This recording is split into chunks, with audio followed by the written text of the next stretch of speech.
৬৬ বছর বয়সী Carlo Ancelotti মে মাসে ব্রাজিলের কোচের দায়িত্ব নিয়েছেন। এর আগে ২০১৩ থেকে ২০১৫ এবং ২০২১ থেকে ২০২৫ দুই দফায় স্প্যানিশ ক্লাব রিয়াল মাদ্রিদের কোচ ছিলেন তিনি। দায়িত্ব পালনকালীন সময়ে স্পেনের কর কর্তৃপক্ষের অভিযোগ ছিল ইতালিয়ান এই কোচ ২০১৪ এবং ২০১৫ সালে ইমের শর্ত এবং অন্যান্য উৎস থেকে অর্থ আয় করেছিলেন। তা গোপন করে ১০ লাখ ইউরোর বেশি কর বিভাগকে পরিশোধ করেননি। এপ্রিলে বিচার কার্যক্রম শুরু হলে কার্লো আনচেলত্তিকে আদালত বলেছিলেন বেতন বহির্ভূত আয়ের বিষয়গুলো দেখভালের দায়িত্ব তিনি ব্রিটিশ উপদেষ্টা ক্লাবের উপর ছেড়ে দিয়েছেন। প্রতারণা হয়ে থাকতে পারে এমন কিছু কখনোই করেননি। বিপরীতে স্পেনের কর কর্তৃপক্ষ আনচেলত্তিকে দোষী অভিযোগ করে ৪ বছর ৯ মাসের কারাদণ্ডের আবেদন করে।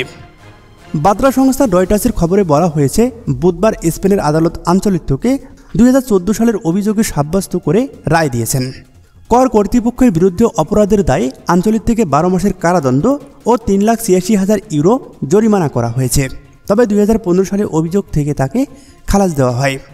তবে স্বস্তির খবর, এই সাজা হলেও জেলে যেতে হচ্ছে না বর্তমান ব্রাজিল জাতীয় দলের কোচকে।